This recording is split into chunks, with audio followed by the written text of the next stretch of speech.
Let's begin with a question. Why is business analysis necessary?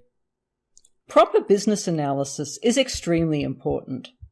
Many projects fail due to poorly defined requirements or vague or misunderstood business goals.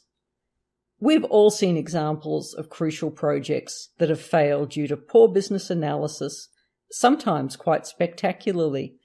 For example, remember the US Health.gov Obamacare website that crashed repeatedly when first launched?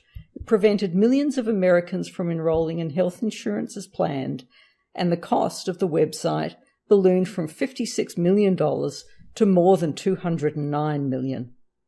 Similarly, the state of Oregon's healthcare exchange website also cost over $200 million and was never able to accept online enrollments.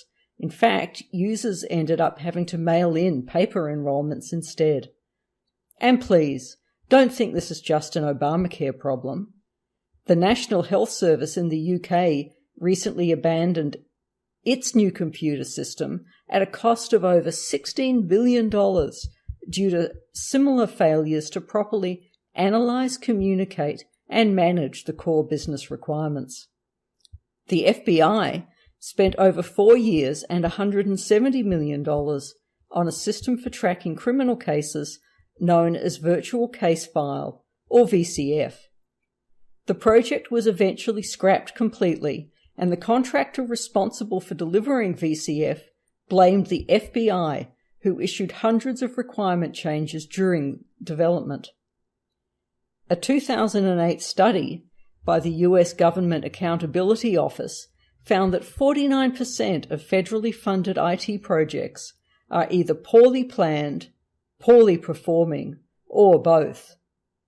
These massive project failures occur in the private sector as well.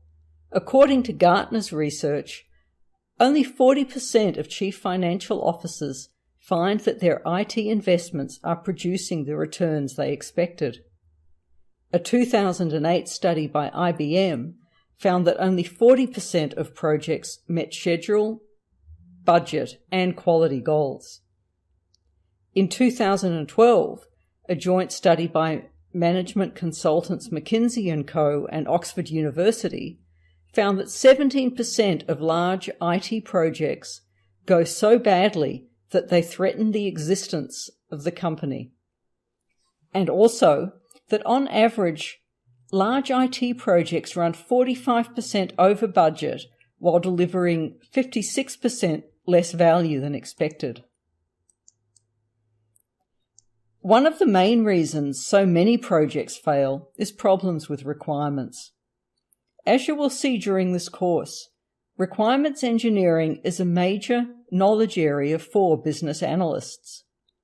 The main types of problems with requirements are ambiguous, unclear, contradictory, or downright impossible business requirements. Obviously, we cannot build the right solution unless that solution is clearly and fully defined. Also, unstable and frequently changing requirements. For example, the failures of the FBI project and the Health.gov Obamacare websites were due in large part to overwhelming and unending changes requested. Other common pitfalls in business analysis include unclear objectives or a failure to correctly translate business goals so that we don't really know what solution we're building or even what we need it for. Another problem is communication difficulties between all the different stakeholders in a project. Also language barriers, where the people involved in a project are not speaking the same language.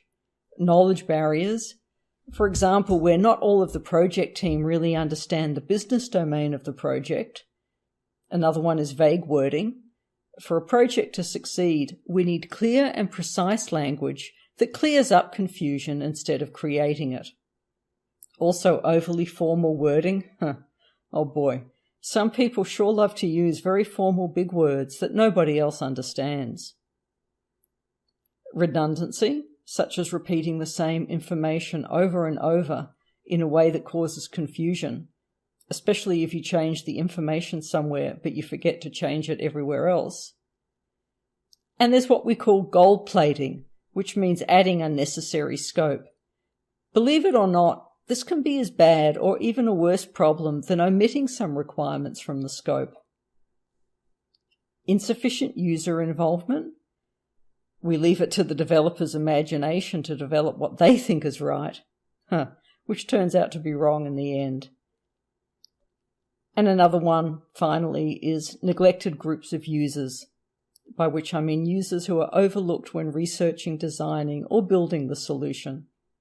All of the above issues may result in problems throughout all phases of the project, from the time of scope definition and planning through to testing and implementation. However, even though the serious dangers of poor business analysis are well known, we still find many situations where proper business analysis is neglected. The major reasons for neglecting business analysis are time pressures, and also the tendency to focus on quick results or a fixation on costs. Too often, decision makers perceive the effort to understand and document business processes as a cost and not as an added value. But the real costs come when business analysis is neglected and the business processes within an organization are not known or understood, leading to missing, incomplete, incorrect, contradictory, confusing, or vague requirements.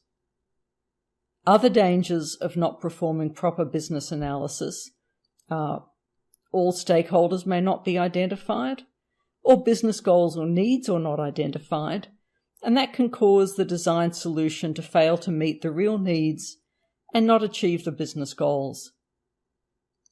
You probably already have a good common sense understanding of why business analysis is so necessary.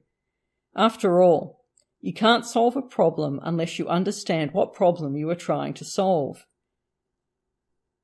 As so many failed projects teach us, when we fail to understand the true nature of a problem, we run the risk of wasting time, money, and effort on solutions that simply don't work.